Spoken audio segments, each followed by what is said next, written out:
Hoy es un día muy lindo, vamos a presentar 3 libros sobre la obra de Damián Cifrón. Vamos a estar charlando de las películas y de los simuladores que trabajan los textos que estamos presentando. Vamos a hablar de cada uno en particular. Tenemos a uno de los autores y quería empezar por los agradecimientos. En primer lugar, a la editorial que está acompañando a los autores que reflexionan sobre la obra de directores importantes o sobre reflexiones teóricas alrededor del cine, de teoría y de crítica de cine. Tarea que tenemos que agradecer, acompañar y tratar de fortalecer. Ya presentamos acá. Ellos también editaron el libro de Melina Cherro, que es profesora de nuestra cátedra, y también hicimos aquí la presentación, Diálogos con Diotima, que creo que está ahí en la mesa.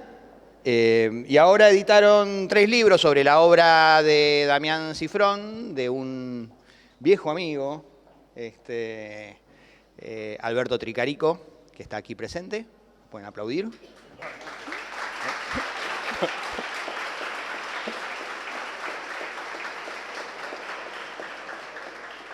A quien conozco de hace muchos años. Uno de ellos, el que es sobre los simuladores, en coautoría con Marcelo Bieger, que iba a estar acá pero no pudo venir. Así que también les agradezco a Beto y a Marcelo por dedicarle tiempo, energía, pensamiento y corazón al análisis de la obra. Desde luego a Damián Cifrón por su obra, porque, nosotros la venimos... Sin él nada de esto hubiera sido posible. Y además me parece que, yo creo que es el autor de cine más importante de los autores vivos. Ya hablaremos de él cuando hablemos un poquito de cada uno de los libros y seguramente iremos y vendremos por el resto de sus películas. Prometió venir a charlar en algún momento con nosotros, lo hizo públicamente en ciertas redes sociales, así que esperamos que cumpla con esa promesa. Y a Melina Cherro, que fue la que coordinó y organizó todo esto, y que no voy a agradecerle al virus que le afecta, que hace que yo esté aquí en este momento, si no estaría ella coordinando, porque queda feo, digamos, ¿no? Pero en todo caso le debo al virus que la afectó el estar acá moderando este momento. Le doy la palabra a los editores para que comenten algo y nos metemos con los libros.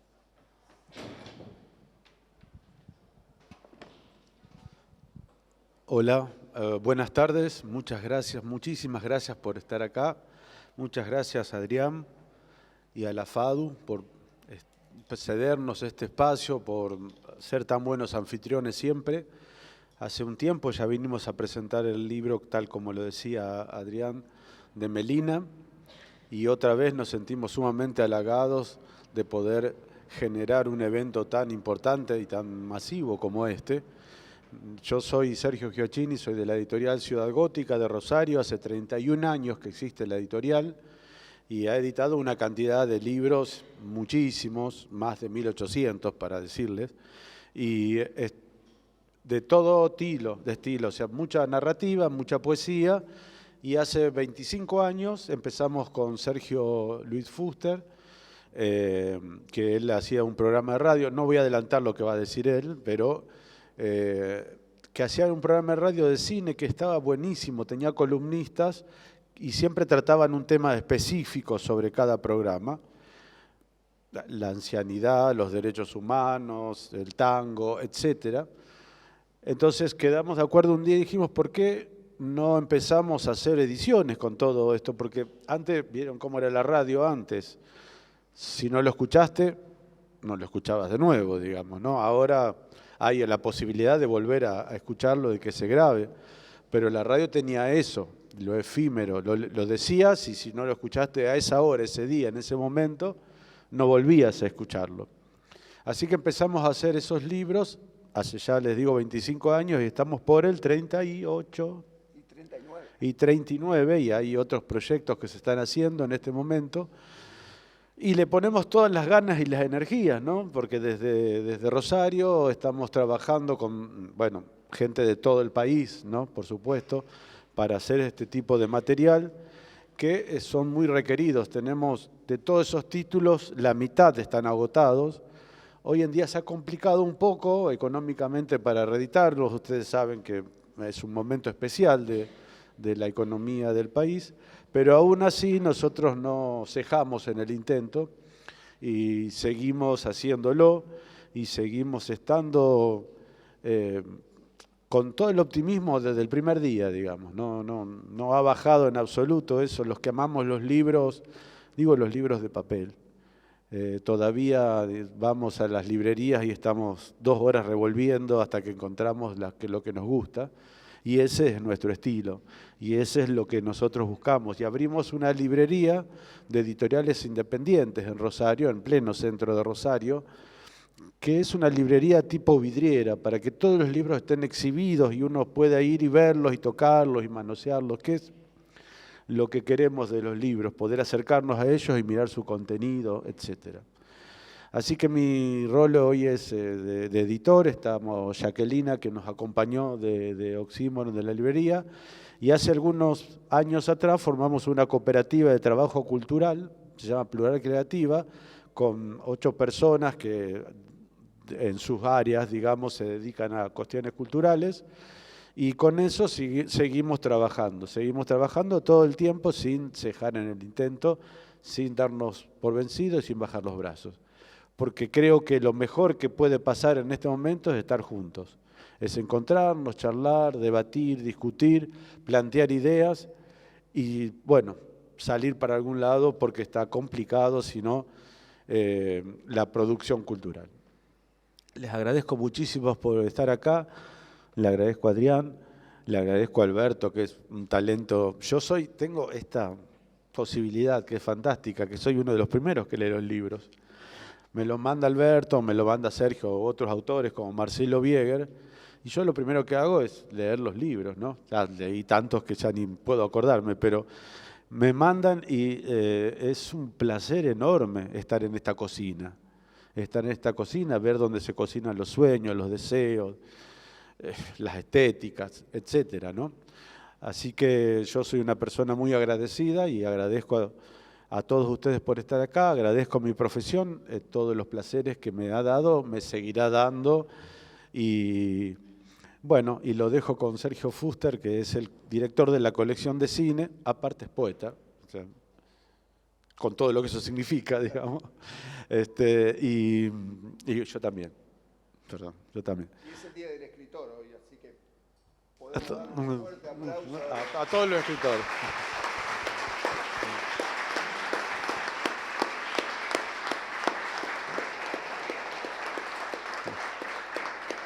Genial, genial. Muchas gracias, muchas gracias. Lo dejo con Sergio Fuster.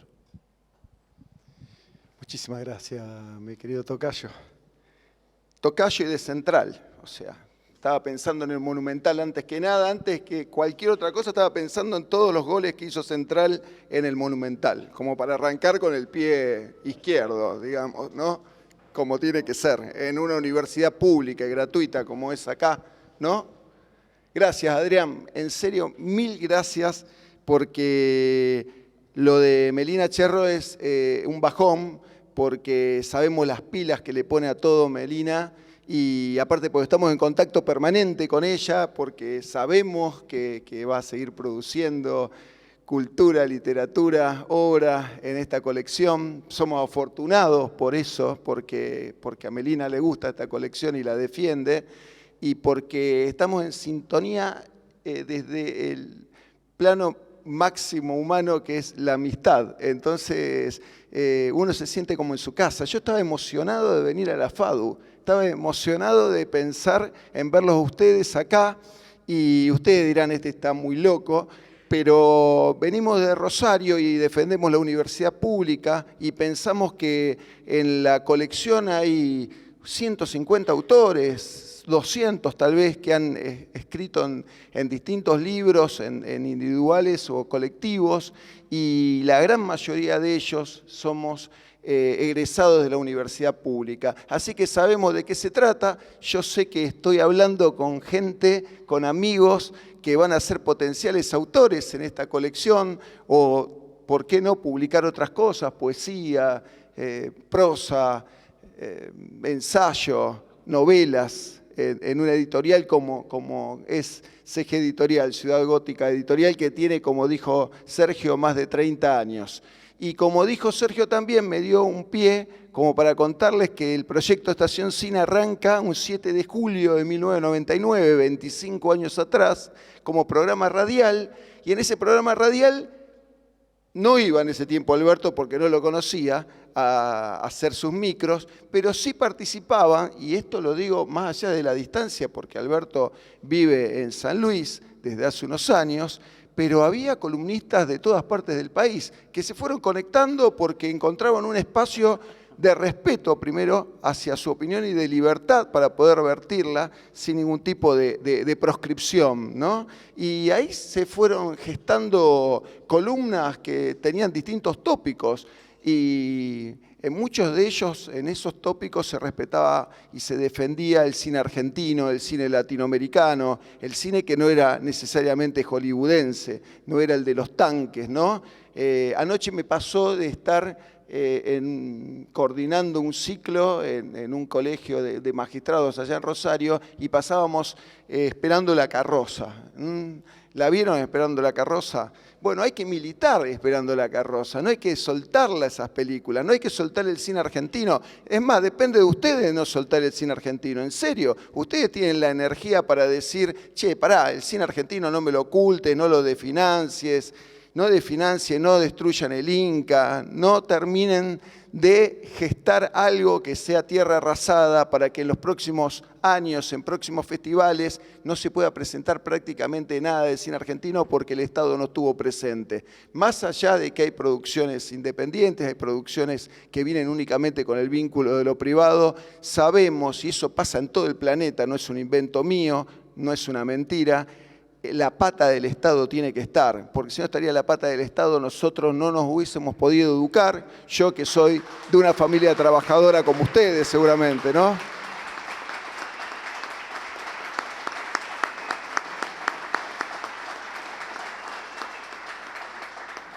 Si venís de una familia trabajadora, sabés lo que es si el Estado no está presente, ¿no? Sabés lo que es si el Estado no te brinda salud, sabés lo que es si el Estado no te asegura un banco, sabés lo que es si vas a transitar la vida únicamente pagando cuotas o yendo a lugares donde está un cartel de entrada y alguien que te está cobrando por el servicio.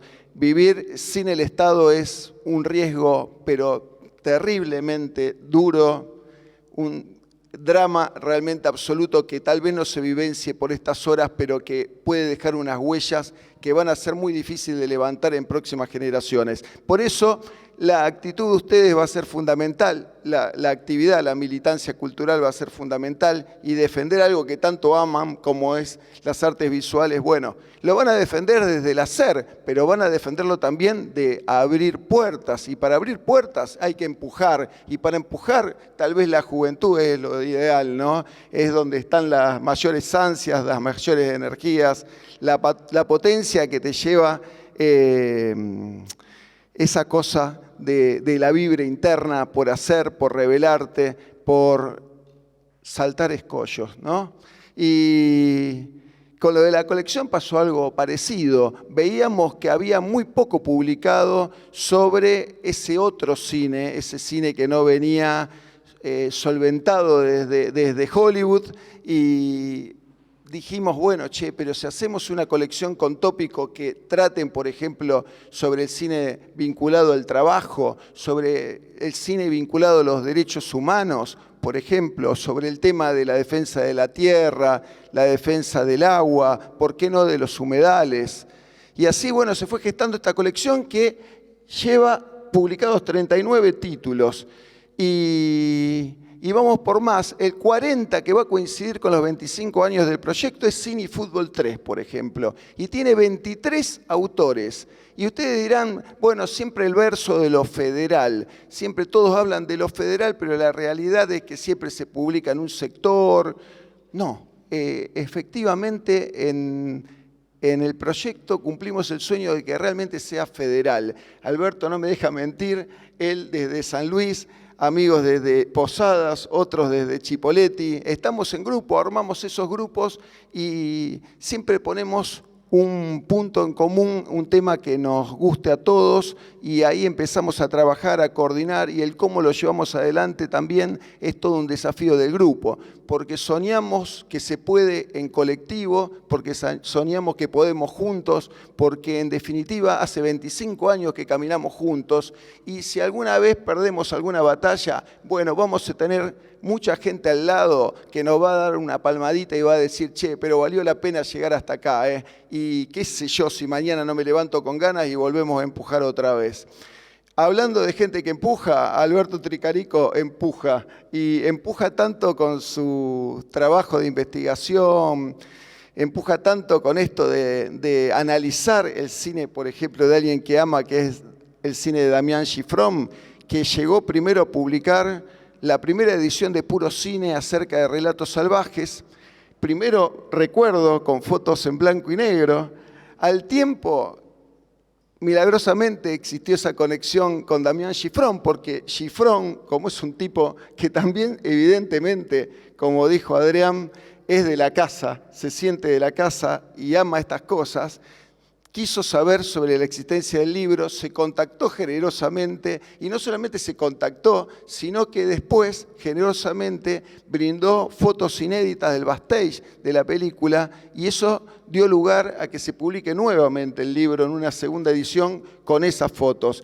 Y ahora, como los libros también se agotaron, hicimos un nuevo lanzamiento con otra tapa y esas fotos a color que forman parte del apéndice, entre comillas, del libro formato papel. Che, yo no sé cómo será un apéndice de un libro virtual, serán un poco más aburridos. Yo amo esto, la desesperación que teníamos con Alberto y con todos los amigos que nos íbamos encontrando acá para abrir los libros, para ver esas fotos, para ver las ediciones y la desesperación que tienen muchos ahí cuando están viendo lo que Jackie está mostrando, que son otro de los títulos de la colección. Y bueno, tiene que ver con ese amor que contaba antes Sergio Gioacchini, de esa pasión de estar hurgando en librerías, de estar desesperados viendo ediciones viejas, ajadas, escondidas, pero que seguramente deben tener esos saberes que estuvimos buscando tanto para refrendar, para legitimar o para empezar a caminarlos, ¿no? Yo no te demoro más, Alberto. Prometí 5 minutos. Por suerte nadie tiene reloj a mano, así que sí, me imagino. Pero como después te voy a dejar hablar mucho a vos, no me preocupa. Y aparte siempre ando por la vida sin culpa. Así que vaya que lo sabe tu amigo que fuimos a buscar una caja al auto y todavía, si no fuera porque, bueno, se iluminó más él que yo, estaríamos buscando la caja. Pero ando perdido por la vida, pero feliz de sumar amigos. Así que el sueño mío es que en próximos tiempos, porque los contactos con Alberto, con Adrián están constantemente, en próximos tiempos nos encantaría que nos lleguen propuestas de ustedes para integrarse al proyecto. En serio que está abierto, la casa esta está abierta, no es privada, no es restrictiva, es pública y se puede entrar y es un gustazo enorme que entren. Muchísimas gracias, en serio, me emociona que estén acá.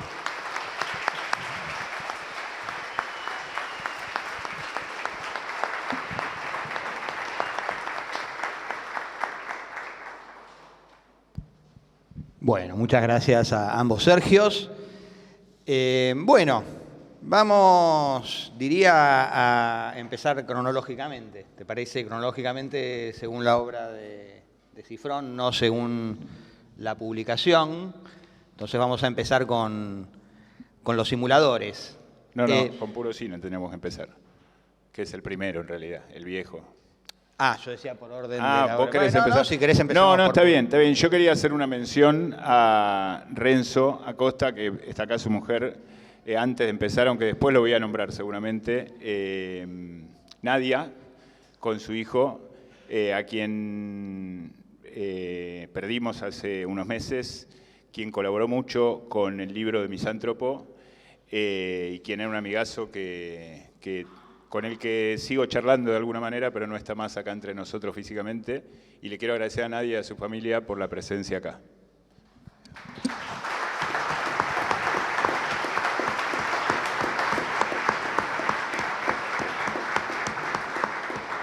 Perdón, Adrián, que te interrumpí. Dale, vamos cronológicamente como dijiste. Dale. ¿Te parece bien? Sí, perfecto. Bueno, esto es como para estimularlos a los muchos estudiantes que hay acá, ¿no? Tenía 26 años Damián Cifrón cuando hizo los simuladores. Sí. Bien. No sé si entusiasmás o desanimás lo que vas a decir. No, bueno, desanimarnos en todo caso eventualmente a nosotros, a quienes todavía no tienen 26. Claro. Bueno, nuestro niño prodigio.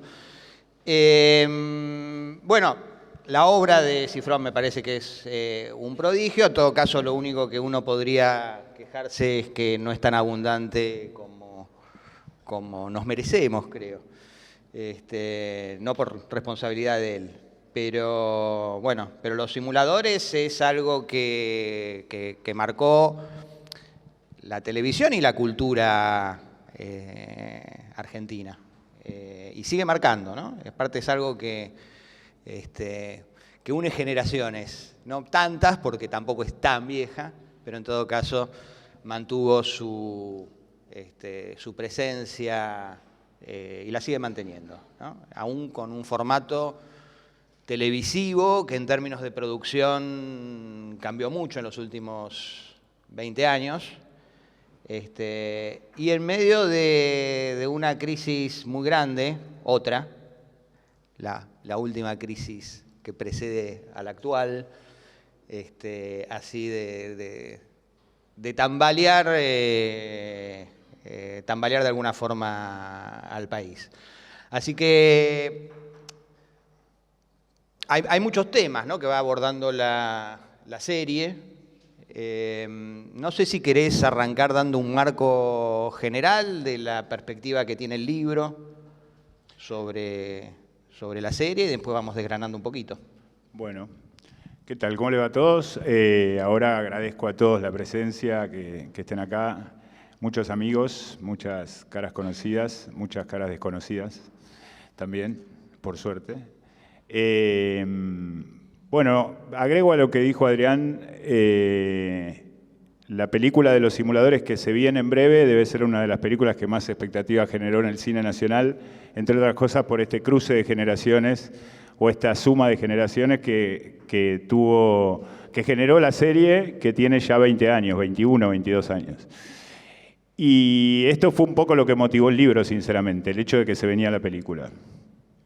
El libro es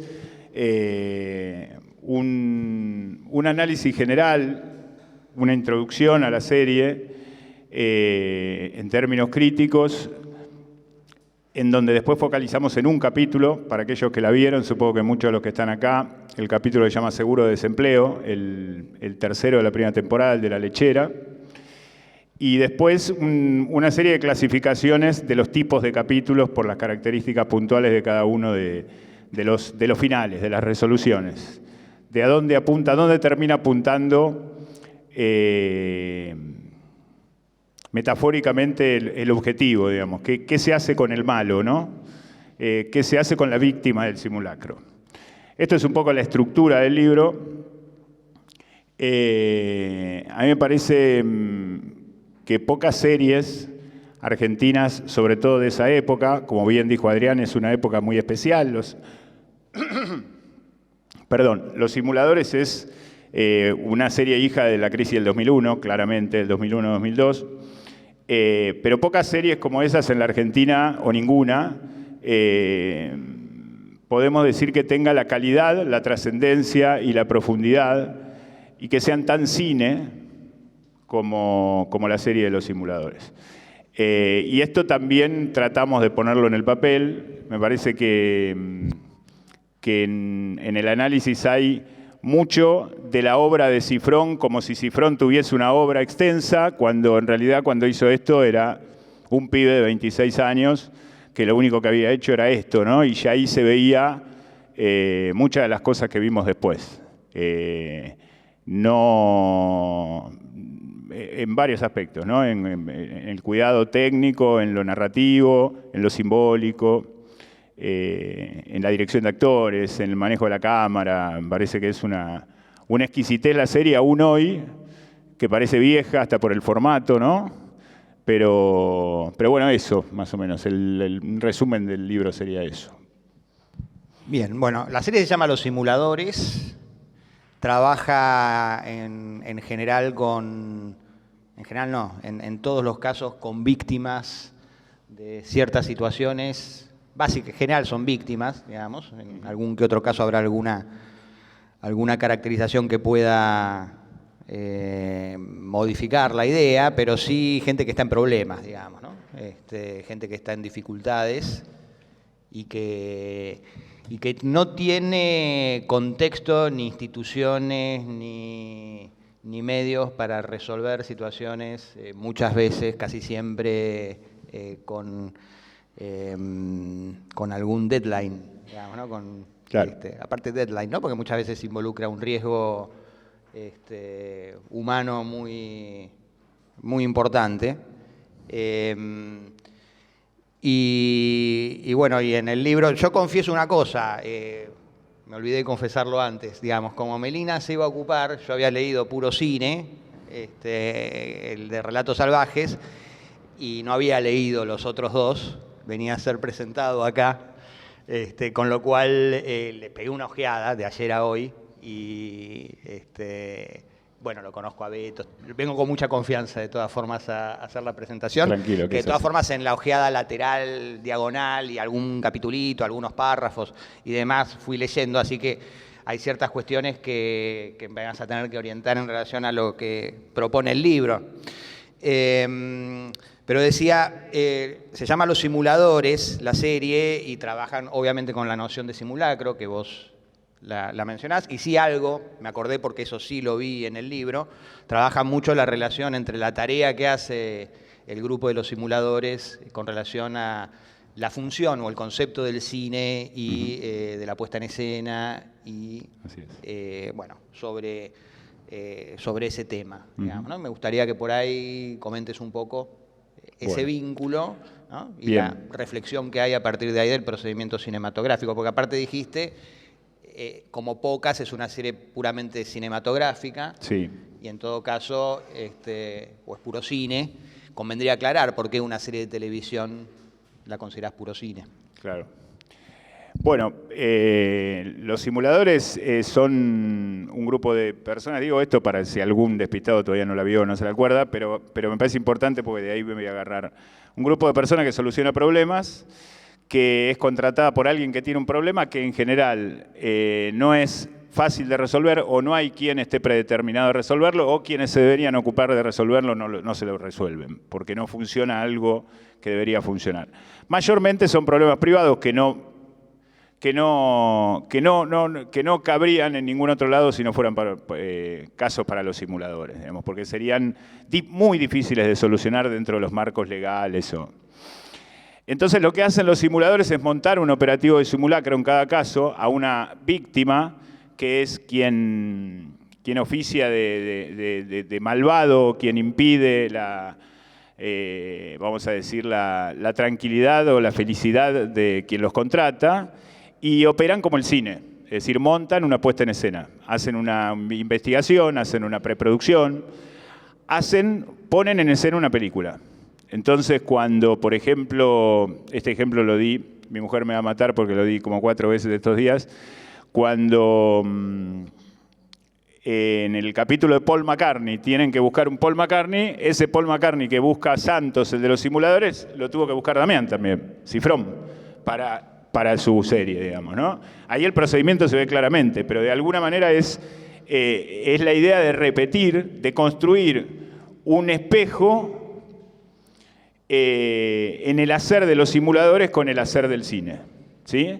Entonces, cuando hay que buscar algo que es difícil, que llega un momento que Lampone se cansa de que le pidan cosas tan complicadas y que nadie lo felicite, uno toma dimensión no hace falta llegar a ese momento para tomar dimensión, pero ahí se vuelve claro, transparente, el hecho de que son muy sofisticados. Inclusive cuando Santos en los primeros capítulos explica, Santos es el jefe de la banda para los que no la vieron, el encargado de planear los simulacros, cuando Santos explica al principio, dice, hacemos un operativo simulacro, simulamos. Feller, simulamos, como diciendo, no pidas muchas explicaciones. Y después ya habla de, con el correr de los capítulos, a lo largo de la segunda temporada, habla de la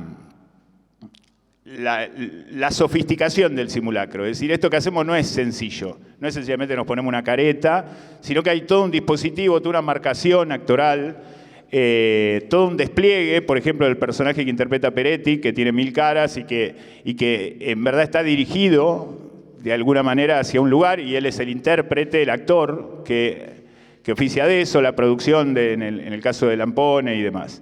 Y me parece que es muy interesante porque ya tempranamente, no solamente porque tenga 26 años, porque ha habido genios precoces en toda la historia del arte, pero tempranamente en su obra, es decir, lo primero que hace en su obra es hacer una reflexión sobre el cine. Y esta reflexión está también marcada porque muchos de los capítulos, me arriesgaría a decir todos, pero sería muy rebuscado por ahí ponerle un ejemplo a cada uno de los 24 capítulos, pero en 4, en 5, en 6, notoriamente son citas a películas o a grupos de películas, como el de Plotkin, el del policial negro, ¿no? Bueno, tenemos al Padrino, tenemos el final con la cita de esta Apocalipsis Now, tenemos el Drácula, etc. Es decir, que no solamente está en el procedimiento, sino que está en el hacer del cine, que es el cine que lo formó a Cifrón para llegar a ese lugar y hacerlo. Con lo cual me parece que es que por donde se le entre a la serie, sobre todo por el clasicismo de su narración, me parece, ¿no?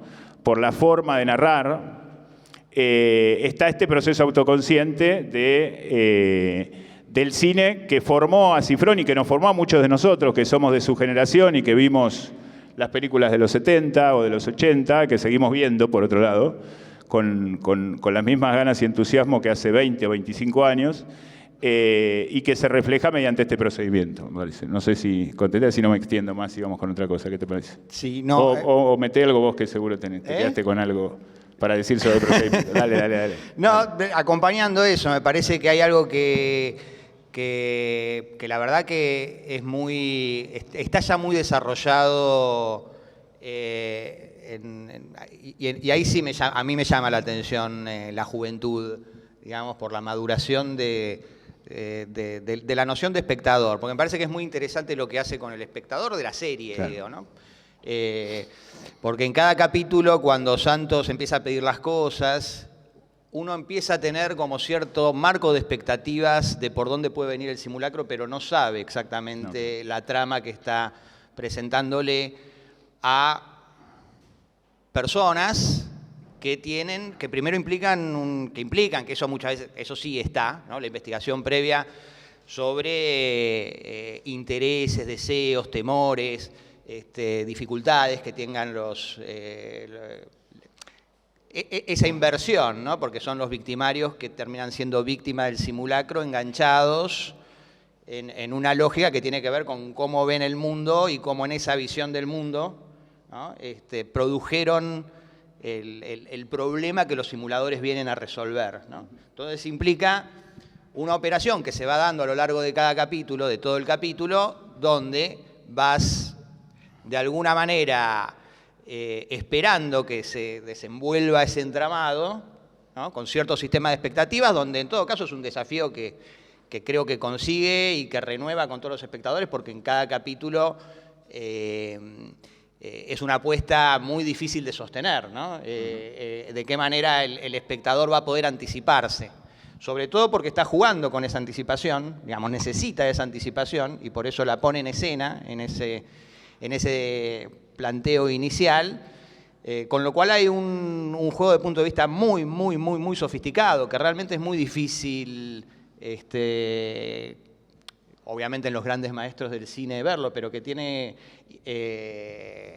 esa presentación capítulo tras capítulo en una serie donde el espectador está haciendo una operación muy compleja porque está descifrando el plan de los simuladores, comprendiendo el punto de vista de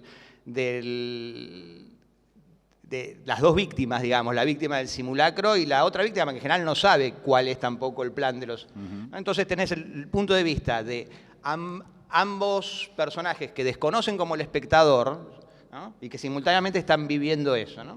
Con lo cual es muy sofisticado también porque uno se proyecta y se puede proyectar tanto en el culpable como en la víctima a rescatar, ¿no? Está muy bien. Bueno, ¿por qué no sumarlo a Cifrón entre esos grandes directores? Sí, no. Sí.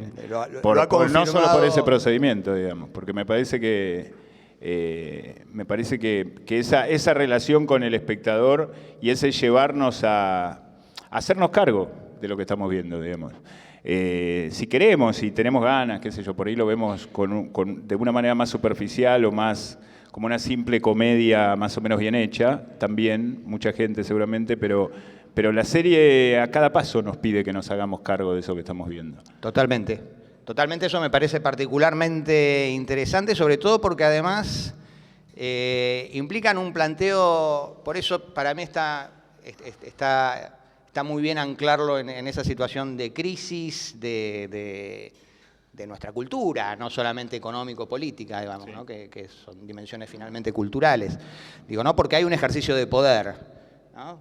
Claro. De hecho, el último capítulo termina con ese principio a la Padrino, digamos, ¿no? Empieza sí, con... el último de la primera temporada. La primera temporada, sí. ¿No? Sí.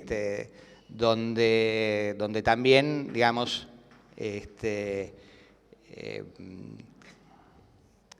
obviamente no es casual, ¿no? Pero hay deliberadamente, me parece ahí, un planteo de proponerle al espectador, inclusive en esa dimensión que vos mencionás, donde están las citas y demás, ¿no? La analogía entre los simuladores y la estructura del Padrino, ¿no?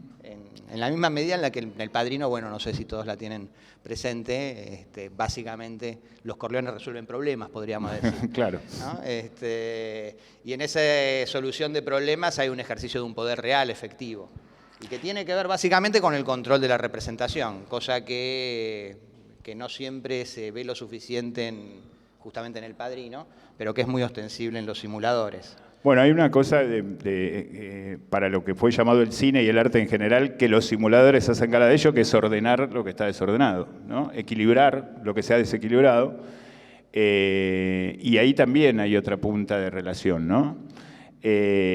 Con respecto a lo que dijiste del Padrino, se me ocurre algo que hablamos semanalmente con Melina, que es esto de la autoconciencia y la autoconciencia, es decir, reflexionar o hacernos pensar, no simplemente citar a la Bartola. Hay un capítulo dedicado en Misántropo a estas fuentes, tanto literarias como cinematográficas, en donde rastreamos las lecturas de Cifrón, no las lecturas literalmente hablando, sino sus reflexiones a través de lo que se expresan en la misma película, ¿no?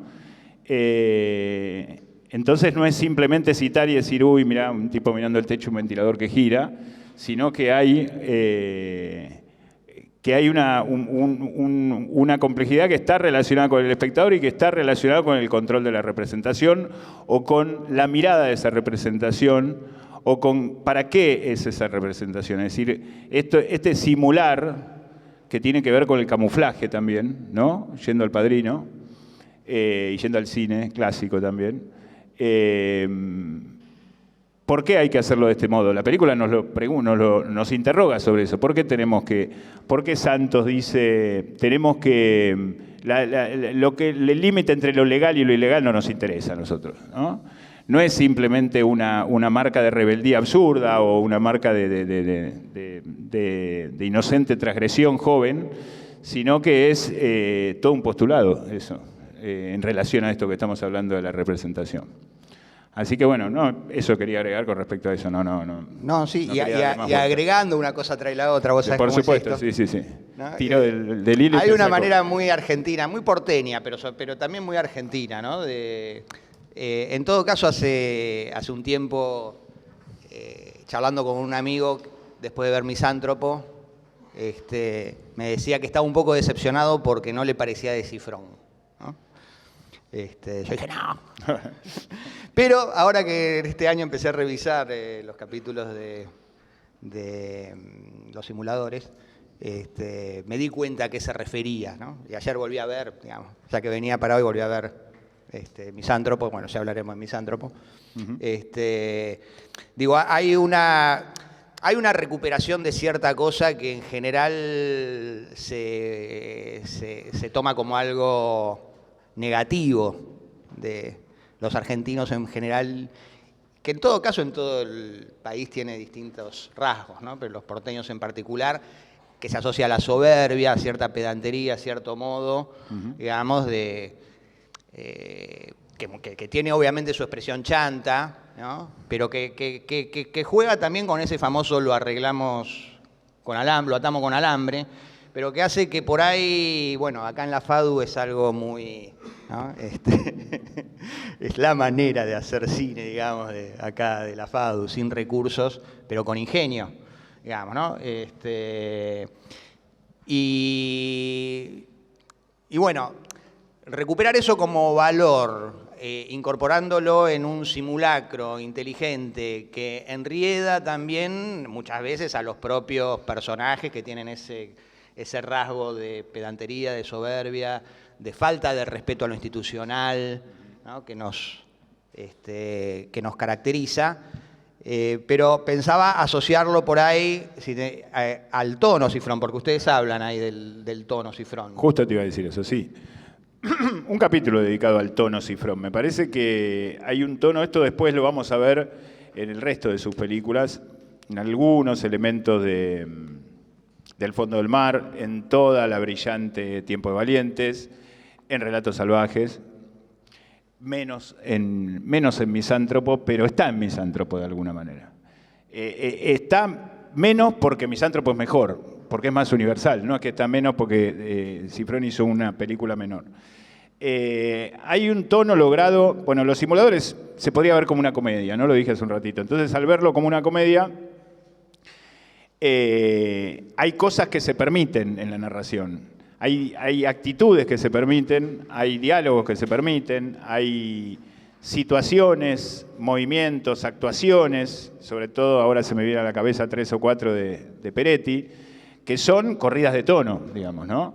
Pero que son corridas de tono para que respondan a un tono general, que es el tono de la serie. Porque ya no puede decir, no, pero esta escena es inverosímil, todo es inverosímil. Si vamos a la inverosímil, todo es inverosímil. Vamos, que transformen a un policía del conurbano, a un comisario del conurbano de corrupto a un santo prácticamente, es un delirio, digamos. Pero bueno, ese es el universo planteado.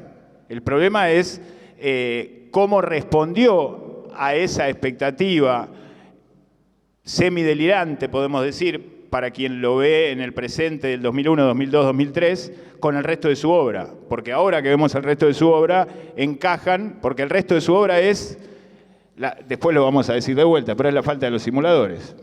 Es decir, Relatos Salvajes son todos problemas que los simuladores podrían resolver y como no están los simuladores explotan, ¿no? Por ahí el último se arregla un poquito según mis ideas, pero porque es el cierre y demás, después lo vamos a ver. Pero me parece como que esta idea de el tono es eso que es comedia, pero va en serio, que es comedia que te hace reír, que se vuelve ridículo, que se vuelve delirante, pero que te interpela. Eso que uno puede reírse y emocionarse. Yo estuve revisando los capítulos de Los Simuladores para esta presentación estos días. Me faltó el último de la segunda temporada, pero no llegué, pues terminé ayer. No, hoy al mediodía terminé. Y vi los otros 23. Y hay momentos que me emocioné. Y los vi 45 millones de veces cada uno, ¿no? No es que nada me sorprendió ni me encontré por ahí algo que no me acordaba, puede ser. Pero hay momentos que me emocioné.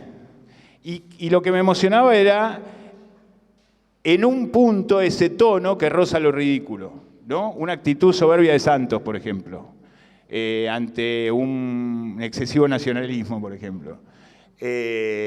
Una actitud moral inesperada, justamente por su inmoralidad permanente de Ravenna, del personaje de Peretti. O cierta, no sentimental, sino cierto cariño, cierta cosa cariñosa del personaje de Lampone también. El de Medina, bueno, tiene demasiado edulcorado por momentos, pero también responde a esto, ¿no? Y la construcción de los personajes que no son... Porque también hay algo que logra la película, la serie, perdón, miren el fallido, que logra la serie, es que hay un desarrollo de los personajes en los que podríamos hablar horas sin hablar de las tramas, por ejemplo, y la verdad que son todos unitarios, en donde apenas hay un desarrollo de cada uno de ellos, donde muchas veces el capítulo siguiente no responde al anterior, la mayoría, y sin embargo los personajes están pintados de una manera excepcional. Y están pintados por el tono general que permite esa pintura, digamos. Que no es solamente una cuestión de género, no es solamente una cuestión de decir, bueno, esto es una comedia con cierta acidez, que por supuesto también lo es, sino es cómo pinta a los personajes, cómo plantea el tema de la representación, cómo nos demanda constantemente pensarnos a nosotros mismos en esa situación. De una manera absolutamente agradable, divertida, bien narrada, divertida en el sentido no banal, por supuesto, divertida en el sentido de que pasan volando. Hay capítulos que duran 1 hora 10. Bueno, el último que no vi dura 2 horas, ¿no? Que se soluciona todo lo de Milazzo y está el caso del pibete que termina en un cine, ¿no? Nos olvidamos cuando hablamos de autoconciencia. El final es recuperar un cine, es decir, el sentido final de la serie, el último capítulo de la segunda temporada, el que me faltó rever hoy, es terminar reabriendo un cine que había cerrado para proyectar películas de los años 70, ¿no? Con lo cual ahí... con esta idea de partir de un personaje que detesta a su pueblo, al cine seguramente, a su familia, a su noviecita de joven, a todo lo que representa eso, y quiere ser un yuppie moderno de ganar plata y vivir en la ciudad y tener solamente ambiciones económicas, materiales, y finalmente se transforma en una persona no simplemente sentimental, sino que quiere ser un empresario él y abrir un cine, cosa que me parece genial como cierre. Bueno, comparto. Sí, digamos que el tono con el que se vuelve código, ya el segundo o tercer capítulo, digo, cuando ya sabes más o menos lo que esperás, permite trabajar con un desplazamiento donde hay elementos que son realmente muchas veces muy pesados, muy sórdidos, muy de aspectos humanos que preferiríamos no ver, pero que en el tono de comedia nos podemos permitir compartir con eso desde una cierta distancia que simultáneamente, porque quiere a sus personajes y porque los personajes transitan su conflicto con verdad, digamos, trabajar de una forma desplazada esa... alivianar el problema como para poder tener cierta distancia, pero poder mirarlo de frente también, ¿no? Bien, sí, totalmente de acuerdo. Buenísimo, y eso nos da por ahí un pie para... lo que nos da un pie por ahí es el comentario que hiciste recién del resto de su cine, como la ausencia de los simuladores, sí. Para pasar ya al segundo libro, porque quiero aparte... dejar un ratito como para que hayan preguntas, comentarios. Obvio, sí, por de todas formas, si alguien, ahora que vamos a pasar a Relatos Salvajes, quiere comentar algo que le parezca relevante con relación a... Si este fuera un capítulo de simuladores, todos levantarían la mano, ¿no? Claro. En este momento. Y tendríamos que suspender acá. Bueno. No, habría 2 o 3 que tienen ya las preguntas necesarias, claro, o los comentarios relevantes. ¿Alguien quiere comentar algo? Sí.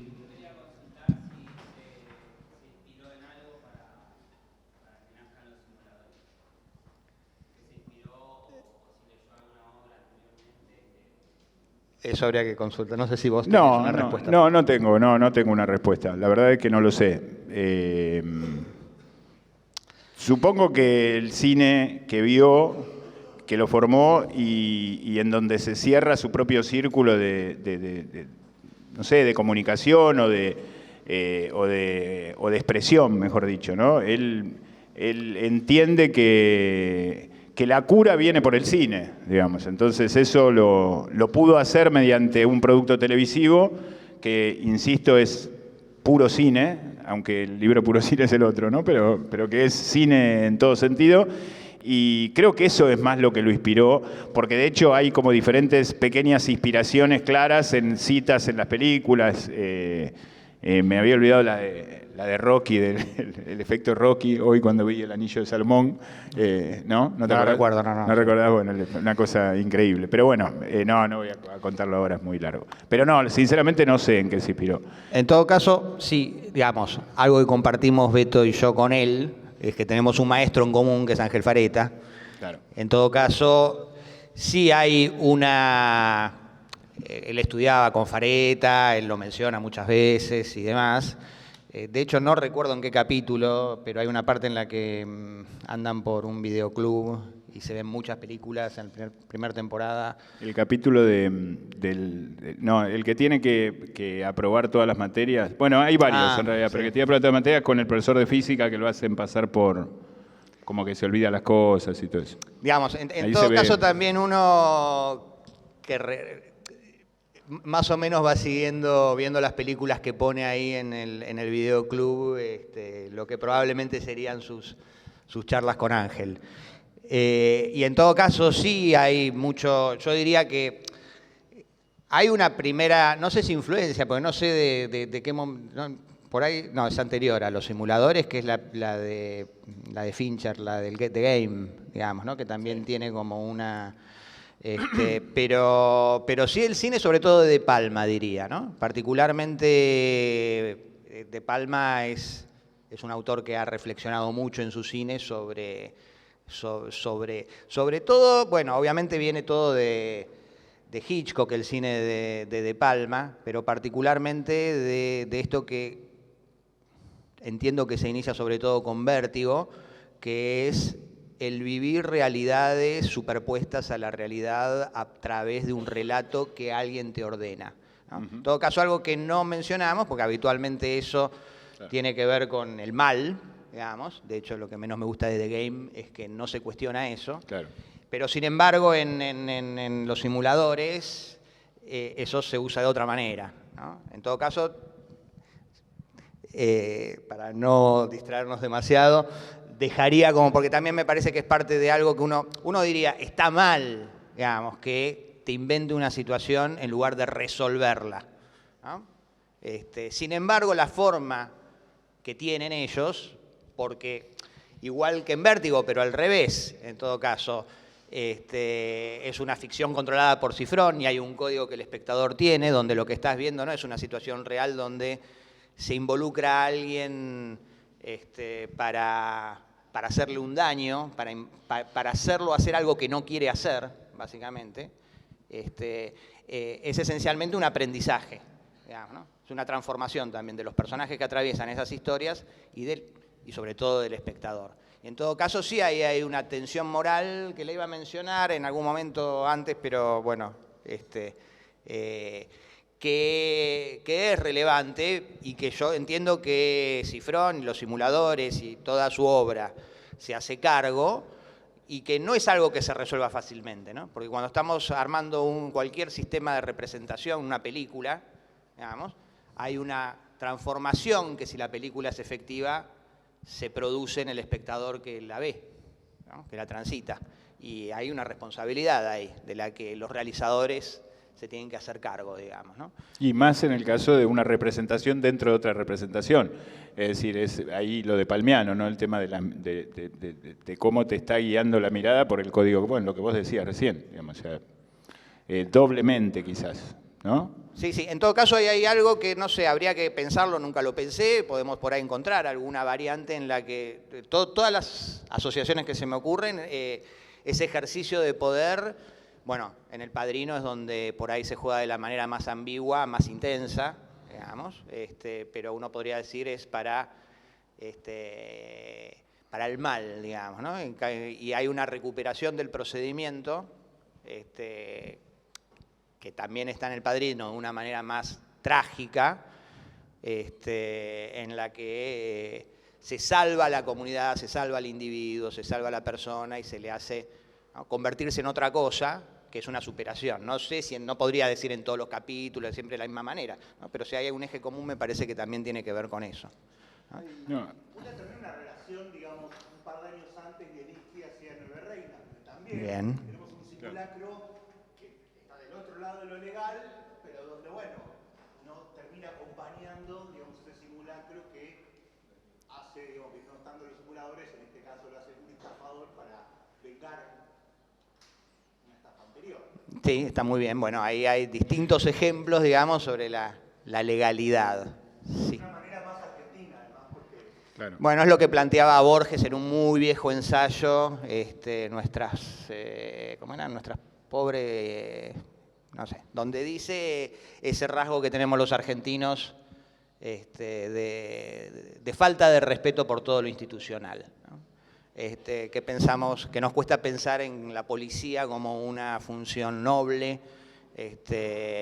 y que ¿a qué estaremos llamados? Se preguntaba Borges, es un ensayo muy temprano, que hay un valor ahí, ¿no? Que hay una falta de respeto a lo institucional que yo creo que tiene mucho que ver con esa capacidad que tenemos de resolver situaciones de los cuales los simuladores en todo caso son una especie de paradigma simbólico, ¿no? Es una construcción de aspiración de lo que...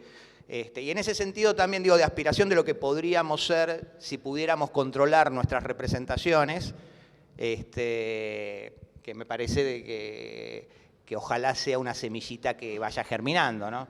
Entiendo que lo es, digamos, en la medida en la que hay un público y hay muchos estudiantes de cine que son muy amantes, ¿no?, del cine de Cifrón y de los simuladores en particular, ¿no? No sé si se entiende lo que digo, ¿no? Pero tiene que ver con esa falta de respeto para encontrar una cosa genuina, propia, al margen, y construir desde ahí un sistema de representación propio. Disculpa un cachito, porque nos íbamos a pasar al otro libro, y quería nombrar a Fernando Regueira, donde lo tengo acá, que nos hizo el prólogo de los simuladores. Fernando es escritor, guionista, está acá, nos vino a acompañar encima, bueno, vos lo conocés a Fernando también, y nos hizo un prólogo hermoso, digamos, es mejor el prólogo que el libro casi.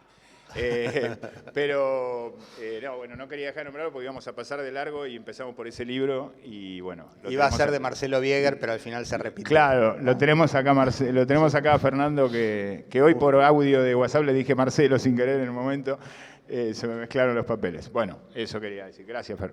Gracias.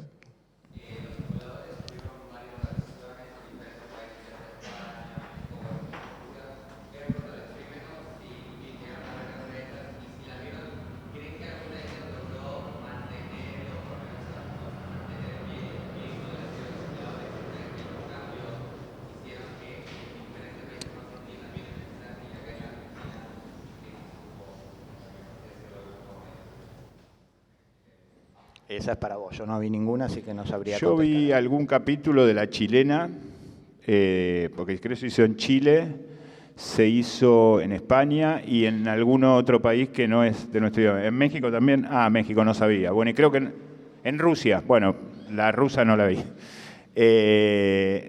No sé si la vi lo suficiente como para decir lo que voy a decir, pero igual lo voy a decir. Me parece que no está Cifrón. No está Cifrón, digamos, no está la puesta en escena, no está esta rigurosidad de la representación, no está esta narración que nos lleva a hacernos cargo de eso que estamos viendo, más allá de que por ahí no están los actores, creo que en alguna actuó alguno de los actores, creo que en una actuó Delía, pero bueno, independientemente de la cuestión de la actuación, pasó con Nueve Reinas, que se llevó a Estados Unidos, ¿no? Filmado en Estados Unidos, esa sí la vi hace 20 años. Esto acá podemos pecar de soberbia argentina, ¿no? Con lo que voy a decir, pero no está Cifrón, digamos, no está Cifrón. Como no está Hitchcock en la de Gus Van Sant, digamos, qué sé yo, hizo plano por plano, ¿no? La que hizo Gus Van Sant de Psicosis. Bueno, La respuesta para mí sería esa con lo poco que vi, porque sinceramente no es que vi todas las temporadas ni la tengo estudiada como si la nuestra, digamos, no la que hizo Damián. Bien. Bueno, pasemos a Relatos Salvajes porque si no... Dale, si no, no llegamos, la gente se nos va a ir, se nos va a ir a comer. Bueno,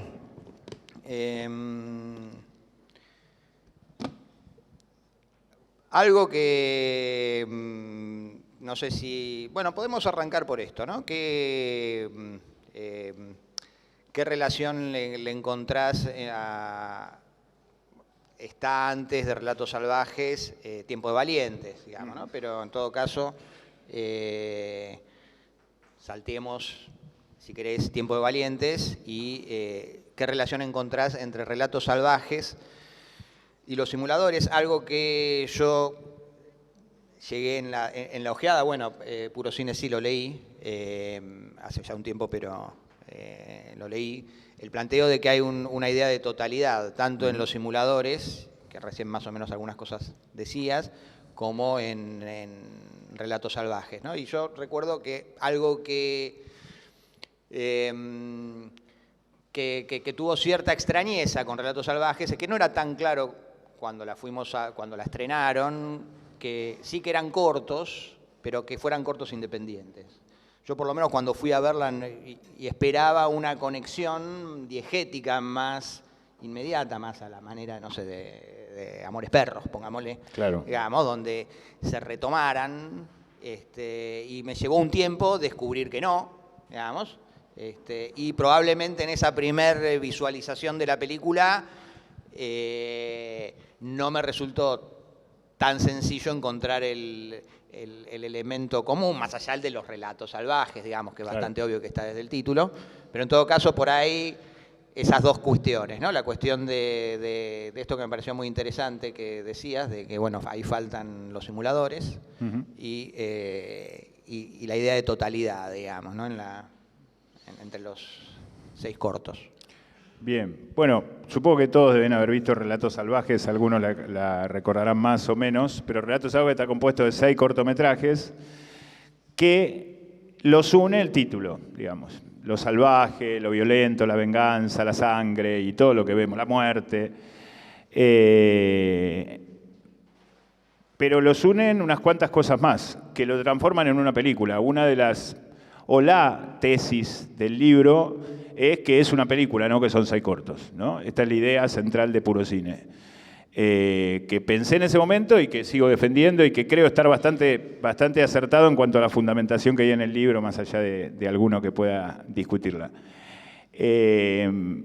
Los simuladores son una película, son una serie, digamos, tienen una redondez. Lo que pasa es que ahí claramente son capítulos, y son 20 y pico de horas si uno quisiese verlo como una totalidad. Pero estos son cortos que uno los ve en 1 hora 40, 1 hora 50. Lo que tiene Relatos Salvajes es, lo primero que dijo recién Adrián a partir de algo que había dicho yo, es que no están los simuladores. Es decir, cada capítulo es igual al otro en ese sentido. Es decir, se plantea un problema y de alguna manera la resolución del problema termina de manera inesperada para el protagonista o de manera planeada por el protagonista, de una manera desagradable, violenta, vengativa, salvaje. Y después hay una progresión muy interesante entre cada uno de los capítulos, que los recuerdo para los que la vieron, cuando diga los nombres van a saber de qué hablo: Pasternak, Las Ratas, El Más Fuerte, Bombita, La Propuesta y Hasta que la muerte nos separe, el último, el del casamiento, que se va volviendo, no sé si más salvaje, porque por ahí hay algunos que, el tercero, sobre todo El Más Fuerte, por ahí es el más psicológicamente violento y terminan los dos el enfrentamiento en la muerte de los dos, pero sí más cínicamente salvaje, o más psicológicamente salvaje, o más simbólicamente salvajes, digamos, ¿no? Porque el último capítulo antes del casamiento es tremendo. Es tremendo. El de La Propuesta es una cosa que roza por momentos el tono de los simuladores, ¿no? Y al final, en el capítulo del casamiento, donde también tiene esa curva que llegamos a punto de que se maten los dos novios, o casi.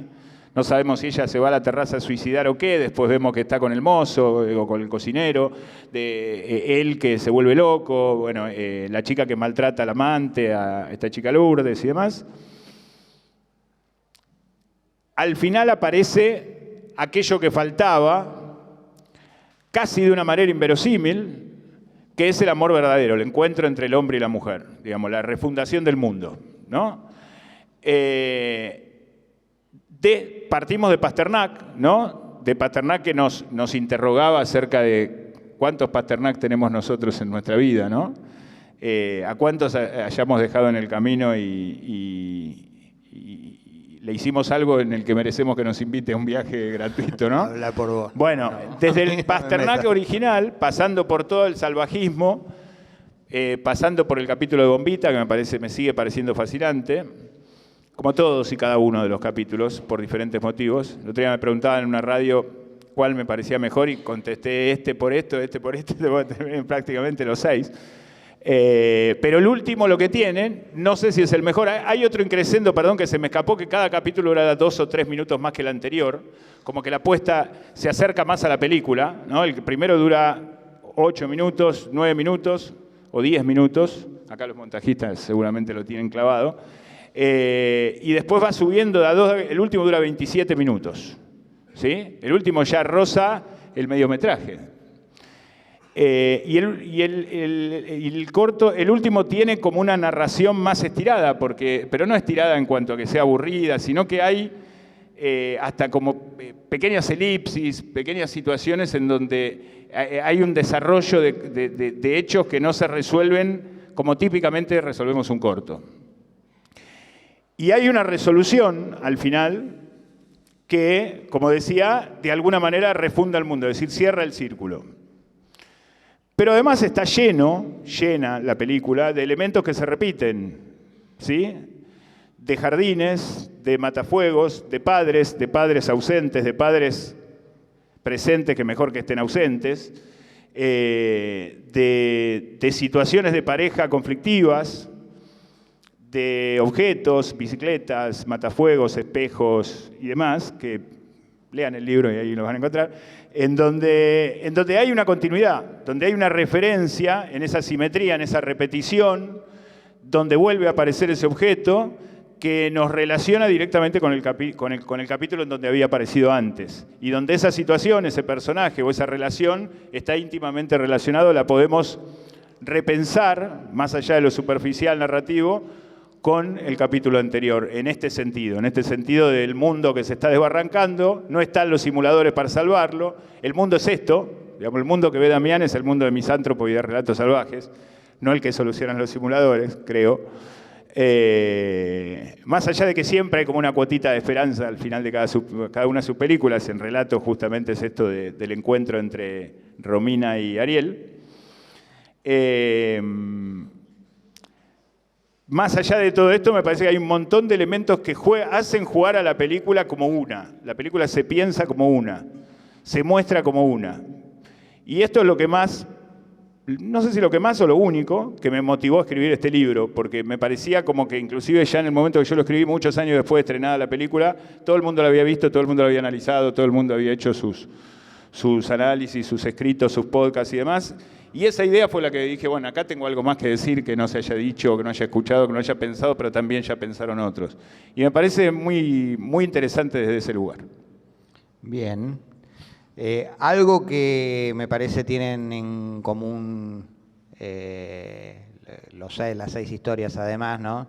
Tiene que ver, yo creo que es la gran película de la grieta también, ¿no? Así como asociábamos los simuladores a un momento de crisis, y me parece que también es interesante pensar Relatos Salvajes, ¿de qué? 2014, ¿no? 2014, sí. Bueno, 10 años más tarde, sin los simuladores, eventualmente, o sin la operatividad simbólica, en todo caso, de los simuladores, eventualmente llegar a un estado de situación, ¿no? Que en todo caso sí, cada corto no de una manera mecánica, ¿no? Porque aparte no es que hablan de la grieta, uno podría decir, hay varios que son sociales, ninguno es político bueno, está el de Bombita, que sí, para mí digamos, yo tengo mis preferencias y no es mi preferido. No es tu preferido. No, bueno, pero que termina con esa cuestión de poner una bomba acá, poner una bomba allá, destruir todo eso, ¿no? Como las redes y demás. Y, en todo caso, sí, mi preferido creo que es el de las ratas. Y suelo comparar una cárcel con la otra, ¿no? Yo le creo mucho más a la cárcel en la que estuvo Rita Cortese, ¿no? Que a la cárcel en la que termina Bombita. Que me parece que también es una reflexión interesante eventualmente sobre el fuera de campo y demás, y cómo vivió cada uno, claro. Porque inclusive uno puede ver a Bombita feliz en la cárcel, digamos, o recuperado en la cárcel. Ahí hay una idea de que la cárcel da una felicidad que la fuera no da en ambos casos. Claro. Digamos, ahí tenemos lo que venía diciendo antes, por ejemplo. Sí, Perdón sí, que te sí, interrumpa. totalmente, ¿no? Totalmente. Por eso, cuando Rita Cortese dice, bueno, no está tan mal la cárcel, y empieza a enumerar cosas, viéndola a Rita Cortese en la cocina y en lo que está haciendo y viéndola cómo acciona y cómo se hace cargo del problema, digamos, ¿no? Sí, sí. Le creo Bueno, mucho. Bombita se hace cargo de su manera, digamos. Sí, bueno, está bien. Cada uno con su- No hace falta que... No, si discutimos entre nosotros, Claro, que se lo nos hagamos hace- acá delante de todos y está haciendo ante las cámaras. lo hacemos entre Mucho bambalinas menos. después. Nada, bueno, digo esto como construcción simbólica, como que hay un desplazamiento y hay un efecto de catarsis y hay un recorrido, yo creo, bueno, sociales, hay varias, digamos. En todo caso, bueno, en la de las ratas la parte política está mucho más presente porque está esta figura del padre, vos hablabas de las figuras del padre. Sí, el padre candidato que fue el que hizo suicidar al padre del otro. Sí, Exacto, tremendo. muy troncal, Sí. como idea de, bueno, esa frase que sí se popularizó mucho, si los hijos de puta dominan el mundo, ¿no? O algo por el estilo. O sea, ahí hay directamente una asociación política muy concreta, porque es un candidato a intendente que esconde ese pasado, y después tenemos la del acuerdo, que no me acuerdo el nombre. La propuesta. La propuesta, ¿no? Donde también hay un... Claro, esa es la otra política, digamos. Así, Porque ahí hay una construcción de poder vinculado a lo social y una de las más efectivas, creo, ¿no? La de... Sí. El auto cuyo fuera de campo es puramente social, digamos, ¿no? El conflicto, y es muy interesante cómo está logrado. Nada, a ver qué te parece esa asociación, digamos, con el estado de la sociedad hacia ese momento y los distintos elementos que se ponen en juego como tensiones que se resuelven, como recién decías, de una manera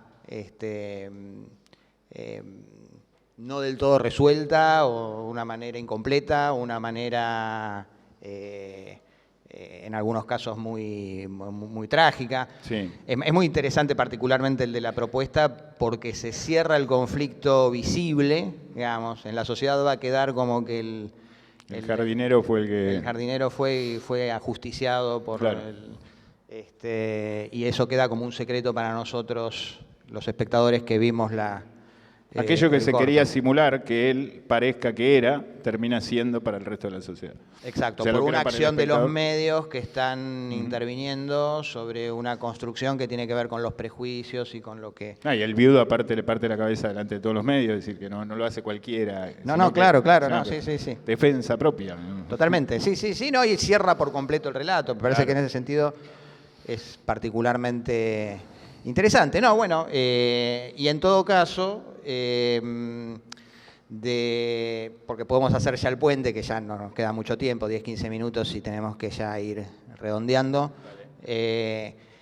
Me parece que en eso que mencionabas hace un rato, de que Misántropo por ahí es menos visible el tono cifrón y que está un poquito más escondido, y que eso tiene que ver con la universalidad, también hay como una decisión de ir en serio, digamos, de que me parece que es particularmente interesante, y con algo que recuerdo en alguna entrevista que me gustó mucho, que él revirtió cierta acusación de ser un director mainstream, ¿no? Como que a él le gusta mucho ser un director mainstream porque es la corriente principal, ¿no? Entonces, no es conectar con la corriente principal, para él le parece que es lo que hay que hacer. No lo plantea como un objetivo, digamos, sino como algo que en principio no está mal, que a él le parece que está bueno ser parte de eso.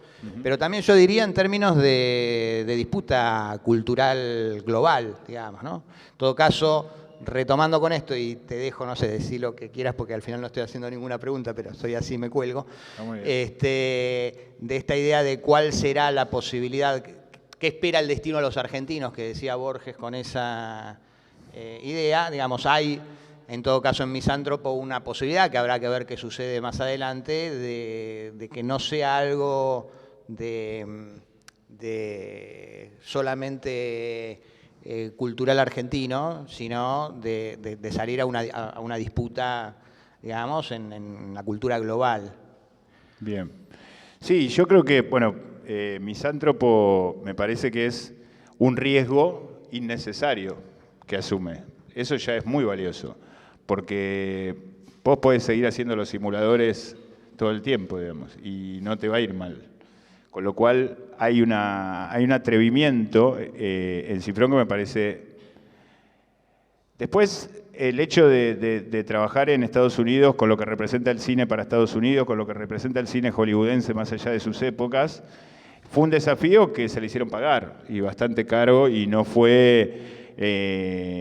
digamos, le pusieron todas las piedras en el camino que acá no le hubieran puesto. Seguramente todas las puertas que acá se le abrían, allá se le cerraban.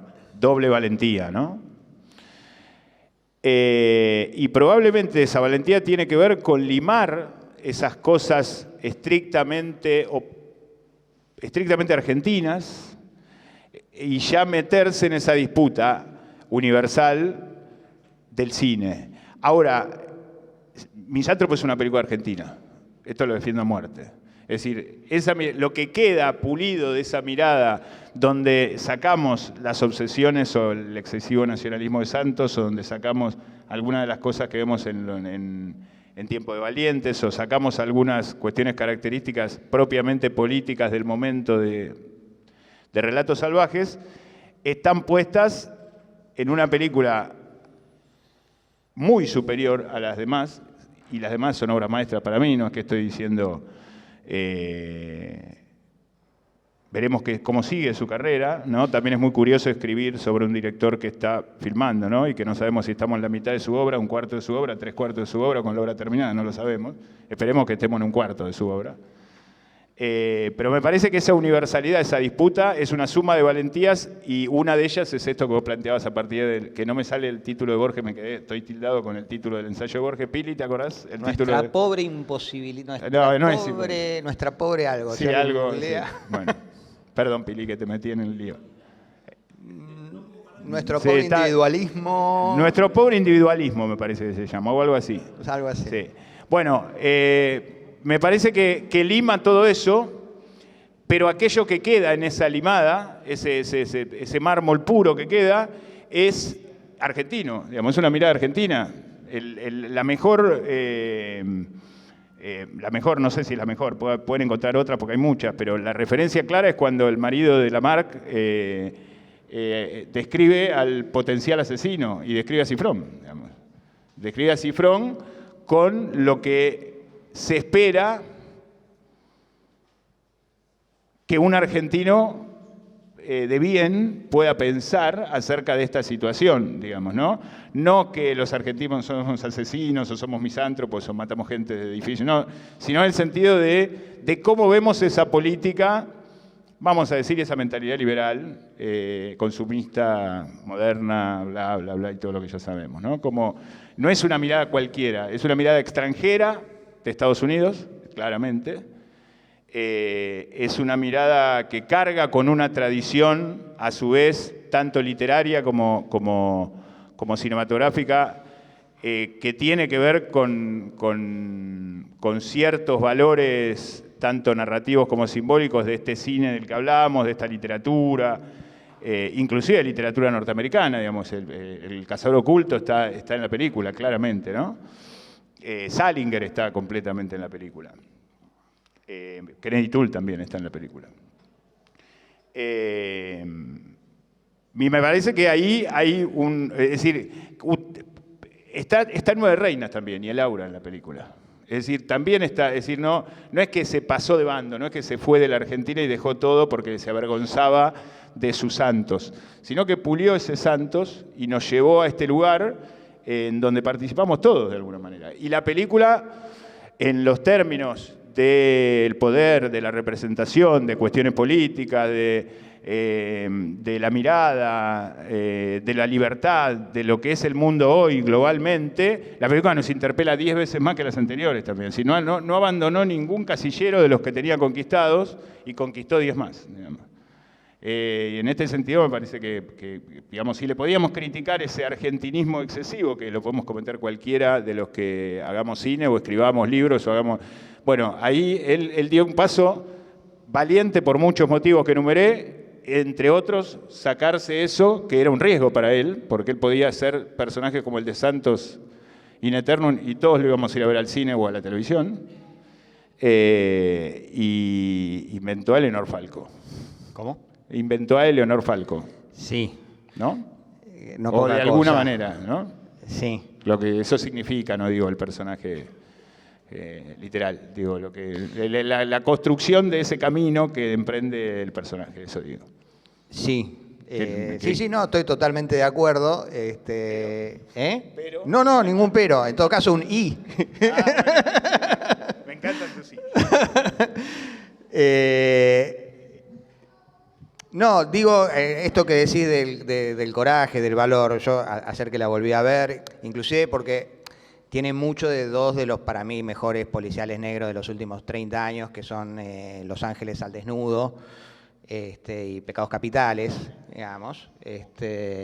Particularmente el final, toda la negociación, que además, bueno, ayer fue la primera vez porque yo dije, bueno, la negociación está casi calcada, ¿no?, del final de Los Ángeles al Desnudo, ¿no?, la negociación, el acuerdo. Y en Los Ángeles al Desnudo, bueno, si no la vieron, véanla, es una gran película. Y decía, bueno, a mí me gusta más la de Los Ángeles al Desnudo, y ayer que la vi dije, no. Me parece que en varios planos inclusive es una superación, no solamente es una integración del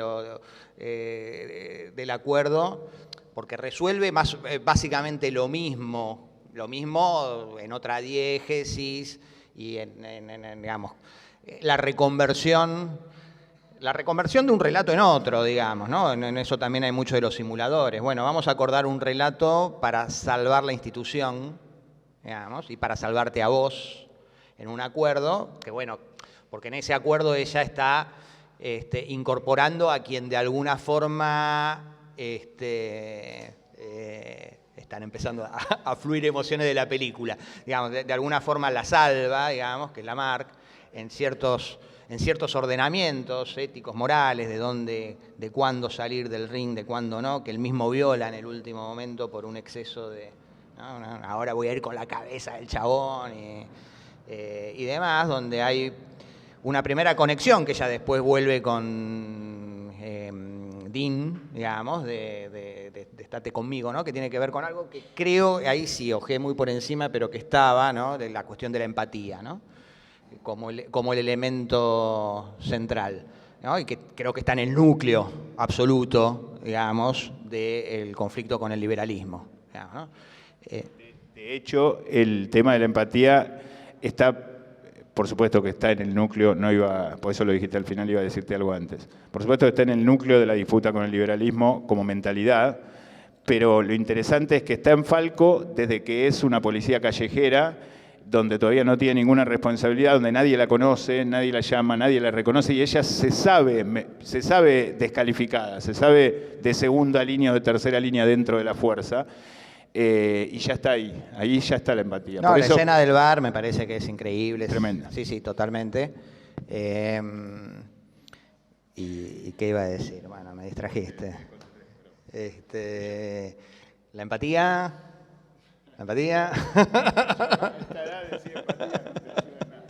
Empatía, empaticemos. Sí, la empatía, que venía por la empatía. No, que me parece que hay... La película logra un desafío imposible, digamos, que es que empaticemos con un francotirador que mató a 29 personas. Digamos, la capacidad de que el personaje más noble, más digno y desde una identificación que además es genuina, es real, y ciertas cuestiones que en una primera mirada pueden sentirse tal vez algo forzadas, las múltiples miradas de la película van dándole una carnadura perfecta.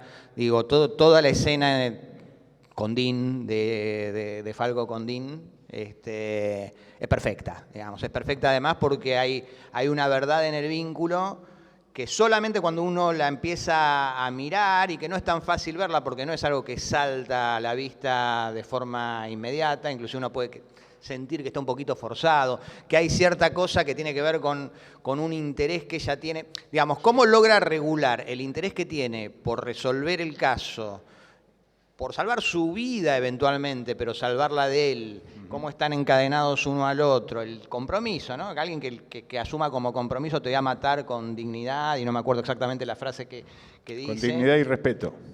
Con dignidad y respeto. A ese tipo que es una víctima y toda la construcción del personaje como víctima. La verdad que me cuesta encontrar películas en los últimos 20, 30 años que tengan esa densidad de sentido, esa organicidad, ¿no? Y que sean tan nítidas, tan claras en un conflicto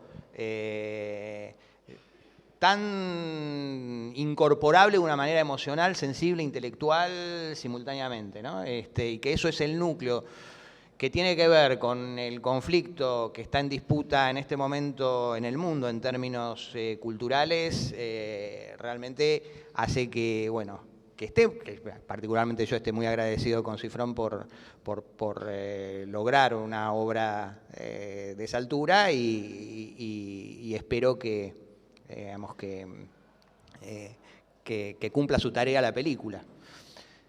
Bueno, eso queda en manos de nosotros, porque la película lo que hace, como toda buena película, como toda la obra de Damián, y especialmente esta, es pasarnos la pelota.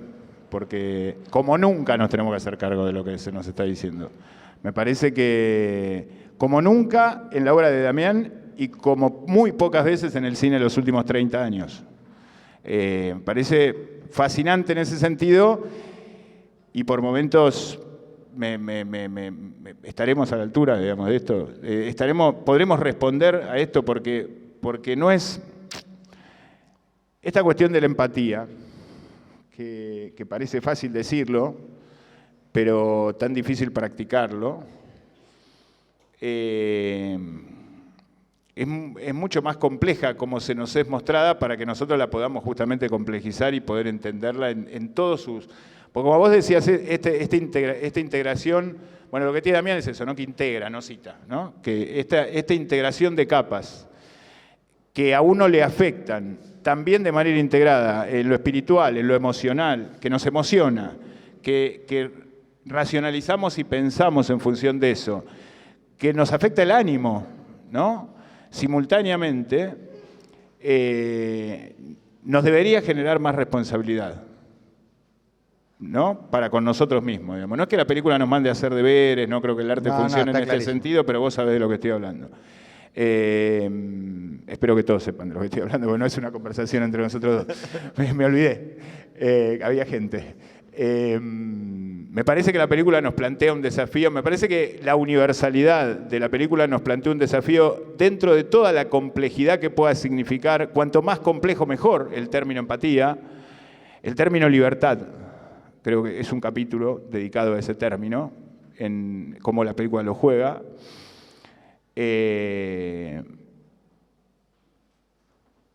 Y cómo esta película la podemos encontrar sus raíces en la obra anterior de Cifrón, inclusive en Los Simuladores, pero en toda su obra, y cómo podemos ver también la diferencia, ¿no?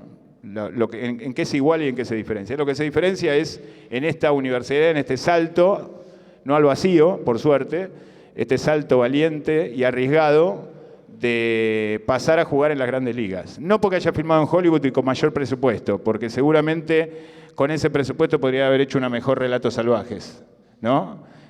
No sé, presupuestariamente no está muy conforme con todos los recortes que tuvo, pero jugar en las grandes ligas en cuanto a la representación, ¿no? Fue en cuanto a lo simbólico, en cuanto a lo que la película dice, nos plantea y nos interroga. Bien. Bueno, es hora de ir terminando. ¿Vos No tenés sé clase si... ahora? Sí, sí, bueno, sí. vamos. Bueno, esperá. No, está bien, pero digo, no la hagamos más larga por eso, pero... Bueno, aparte, bueno, ya estuvimos un rato largo charlando. No sé si alguien quiere agregar algo, comentar, preguntarle algo a Beto. Ahí.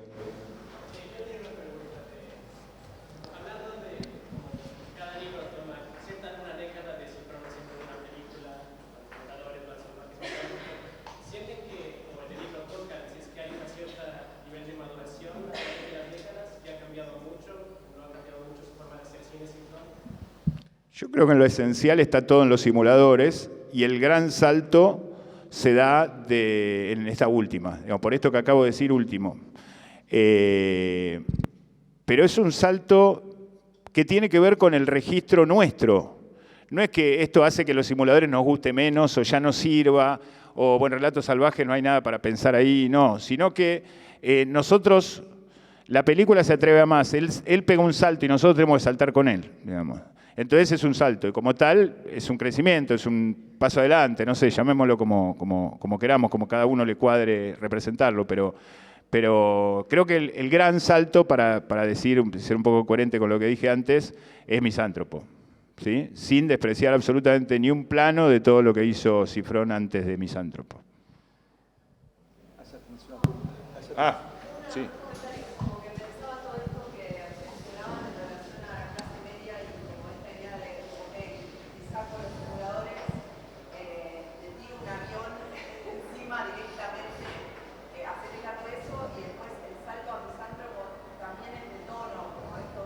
Claro. Como hacia la tragedia realmente, y ya es el capitalismo. Siempre fue el capitalismo y el liberalismo, pero me parece que nada, quería pensar esto de la clase media en relación a Misántropo, porque no lo tengo tan claro, por ahí sí desde todo lo del veganismo, toda esa lucha con el personaje, pero nada, una pregunta en relación a eso. Sí, yo creo que siempre fue el liberalismo, digamos. En la obra de Damián, no en mi pensamiento solamente. El tema es que ahora él juega el partido, esa es la diferencia. Él juega el partido y nosotros lo jugamos con él, esto es lo importante. Ahí se está disputando algo, que nosotros tenemos mucho más cosas que decir o cosas que pensar o cosas que reflexionar o cosas que hacer que tienen otro valor. Siempre fue el mismo enemigo, vamos a decirlo así, en términos de schmittianos, ¿no? Siempre fue el mismo. No es que desatiende a la cuestión, cuando lo describen a Santos, no me acuerdo quién, que dice, odia el capitalismo, odia la modernidad, después Santos se pone a hablar de los shoppings y de la década del 90 y todo eso. Bueno, más allá que eso es casi caricaturesco, como es todo el tono de la serie, el enemigo es siempre el mismo. El problema es el partido que se juega. No sé si soy claro, porque creo tenerlo claro en la cabeza, pero no sé si lo estoy comunicando bien. Es que nosotros estamos jugando, es que él se metió en la cancha a jugar, no estaba describiéndolo de afuera como una cosa a la Argentina. Miren lo que pasa, lo atamos con alambre, un poco más sofisticado, porque los simuladores tienen cierto estilo, pero no, ahora podemos jugar en la cancha donde se está jugando esto, donde se cocina esto, donde nació esto y donde irradia esto. Sí, en todo caso, porque vos mencionabas a la clase media, bueno, la clase media está en problemas, digamos, en el sistema que nos toca, pero está problematizada, me parece, en el cine. Ni hablar, bueno, todos los más alta o menos alta, es todo clase media, Relatos Salvajes.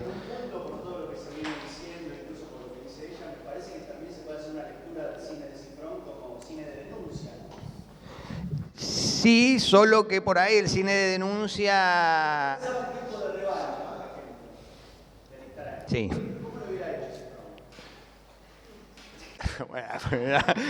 Son 9 menos 5, mirá que Claro, pregunta que me hace. es una Vos pregunta hubiera para hecho- las 7:15. Pero, Está bien, le podemos pedir que haga una remake. pero me parece que es mucho más que cine de denuncia. No es que no haya denuncia. De hecho, Tiempo de Revancha es una gran película más allá de su denuncia evidente y del contexto de su época y ser estrenada durante la dictadura y demás. Es mucho más que una película de denuncia, que había muchas, sobre todo después de En la general- democracia. Había muchas que no le llegan a los talones a Tiempo de Revancha. Claro, lo que Estoy de pasa es que en general el cine cuando uno dice cine de denuncia es como que... ¿Cómo? acuerdo. Bueno, Por sí. eso, está bien. Claro. Todo buen cine podría ser cine de denuncia, está claro. Cuando uno dice cine de denuncia, suele referirlo como a un hecho puntual que uno quiere poner como en evidencia de cierta actualidad social y política específica. Entonces denuncias tal hecho, tal acontecimiento, tal situación, pero entiendo cómo creo que lo querés decir. y sí, digamos, todo buen cine denuncia un estado de cosas, todo buen cine denuncia una manera de ser, enuncia otra, eventualmente, y en ese sentido me parece que sí, que es claramente, digo, la clase media, no solo el veganismo y todo, digamos, está muy respondida también en el perfil en cómo juega, ¿no? Porque alguien también me decía, bueno, están los gays, están los negros, era como que entendía que la película trataba de ser actual en relación a la circulación cultural y no enfrentarse, digamos, como responder a como toda película ahora de zombie, tenemos que tener un oriental, un negro, un gay, ¿no? Ese tipo de situaciones, porque si no estás despreciando a alguna minoría, ¿no? Y yo, no me acuerdo quién era, pero le decía que, bueno, que también entrar en ese diálogo implica que el hecho de que los el hecho de que los incluyas no quiere decir que solamente estás respondiendo a esa demanda, sino que en todo caso también eventualmente le estás respondiendo y la estás integrando esa demanda. Cosa que me parece que está bien. Quiero decir, me parece que la película uno no dice, ella es mujer porque está... El héroe tiene que ser femenino, ¿no? Tiene que ser femenino. No, claro. En todo caso, se está haciendo cargo de cierta perspectiva sobre lo femenino o sobre el feminismo eventualmente, así como sobre el veganismo o sobre el matrimonio igualitario o los derechos de la minoría o el veganismo y demás, y los incorpora críticamente en una trama donde claramente lo que se pone en juego tiene que ver con otras cosas y la clase media está en el medio. Digamos, ¿no? Está en el medio de un conflicto en el que me parece que se juega la respuesta definitiva en la película, en la frase que vos ponés ahí como epígrafe, yo quiero tiempo y espacio y los demás quieren cosas, ¿no? ¿No? Como una formulación muy... ¿no? Entonces, bueno, andá y escapate, ¿no? Vivimos ya en una prisión, ¿no? Es la prisión en la que estamos. Que es la prisión de Rita Cortés, ¿eh? Que es la... Pero Sí. es otra, Bueno, digamos. es una Digamos, superación. es la no prisión de Rita Cortés, decía, es el afuera de Rita Cortés. Exacto, claro. Pero es un poco más sofisticada. Claro, más compleja ojalá hubiéramos la idea. tenido esta conversación, le dice ella, antes de que cruzaras la línea. Claro, hay una línea, sí, hay una línea. Y esa es una línea delicada. Ella sale dispuesta a jugar el partido. Claro, Esto que decís, claro. claramente Falco decide jugar el partido, digamos, ¿no? Decide, bueno, después habrá que ver qué pasa, ¿no? Porque no es fácil jugar. No es un partido fácil de jugar. Pero en eso también me parece que hay una clave del propio cine de Cifrón, esto que decías de las dificultades, donde, bueno, uno puede hacer la traslación, ¿no? De toda la negociación de la corporación policial como la corporación con la que él haya tenido que lidiar, ¿no? Claro. ¿De qué manera voy a jugar en esta cancha? ¿No? En un punto, eso Lamarck es Cifrón filmando, digamos, peleando, eligiendo las batallas y filmando. Lo sobrevive Cifrón, digamos. yo creo que O le más- deja la posta a Falco, digamos. Bueno, sí, sin hacer una identificación tan... Porque ya recién mencionabas que la descripción que hace está hablando de Cifrón y es hablando de... No, Edín también, obviamente, Edín Pose, claramente. No, lo que digo, cuando él hace la descripción, la pareja de Sí, Lamarck, describe al asesino como a él Cifrón. dice, serías vos el culpable, si no sé si vos... o sea, también está hablando, Claro. lo que le devuelve Lamarck está hablando de él. Claro. Es decir, está un poquito Cifrón repartido en todos, pero yo creo que fundamentalmente en Falco. Sí, digamos, ¿no? sí, claro. Sobre todo, por lo menos en ese final. Sí, En sobre todo todo caso, en el- Cifrón claramente está en el recorrido y en el sistema de ideas que uno puede hacer como Claro. concluye, ¿no? Claro, sí. Bueno, la famosa, con esto cierro, porque sé que es tarde, la famosa escena del shopping donde Tim Posey termina explotando todo. Esto lo hablamos mucho con Renzo. La gente se horroriza en el patio de comida porque agarra la comida ajena, digamos. Y eso es lo que detecta Falco como otra mirada de lo mismo, diciendo lo mismo prácticamente. No, vino a comer, ¿no? Está diciendo lo mismo que decía la mujer despreciativamente. Bueno, ahí eso explica todo, casi todo lo que hablamos hasta ahora. De la película. Sí, aparte claramente es un homeless, digamos, que está bañándose en el... Digamos, y ahí hay toda una construcción en el shopping. Claro. Y la respuesta, porque lo interesante que... Bueno, dijimos basta. Una pregunta que es, si entendemos, me parece que surge que los simuladores eran una lectura y a su vez no solo una denuncia, una propuesta frente a la crisis 2001, a un contexto argentino. Si Relatos Salvajes 2014 es una respuesta y propuesta a la grieta, si por ahí en Misántropo nos vamos a una cosa más universal, ¿qué podemos esperar de como volver al punto de partida que es la película de los simuladores en cuanto a... Bueno, queríamos que Damián esté acá para que responda esa pregunta que se le íbamos a hacer en bambalinas para que arranque con eso, ¿no? Y no está acá justamente por eso. Pero yo creo que sí, creo que esto es más una cuestión de fe en el cine, digamos, y en el cine de Cifrón, pero me parece que, no sé si va a cerrar a algo, porque tampoco esto de cerrar, viste, que siempre la última película cierra no sé qué, por ahí sí cierra cosas, pero me imagino que la película de los simuladores va a ser análogamente a la serie y a la conflictividad o a las perspectivas culturales del desastre de la sociedad en el 2001, va a dejar huella respecto a lo que estamos viviendo hoy, no tengo duda. Hay que ver cómo se engancha con todo esto que hablamos acerca de la universalidad, de filmar en Hollywood, de todos porque va a ser una película más, seguramente con mucho presupuesto, pero más a los relatos salvajes que desde el punto de vista de la producción, la toma de decisiones. Bueno, no sé si tanto, por lo que estuve hablando con Cifrón, no sé si va a tener tantas libertades, pero tampoco las quiere, digamos. Quiere más guita, no quiere más libertades. Para poder filmar más cosas o mejores cosas. Pero creo que sí que va a dejar huella con esta época, digamos, ¿no? Por ahí es una expectativa que uno se genera producto de que está preocupado por la época, ¿no? Puede ser, pero ha dado testimonio de eso todo el tiempo. No me parece que Misántropo, porque se haya ido lejos, creo que nos llevó a todos a ver la raíz del problema, digamos. No es que abandonó, dijo, no, me voy a ver cuestiones yanquis. Los dejo a ustedes acá con sus problemitas y me voy. No, todo lo contrario. Más bien todo lo contrario. Bueno. Cerremos, por favor. Tenemos que cerrar.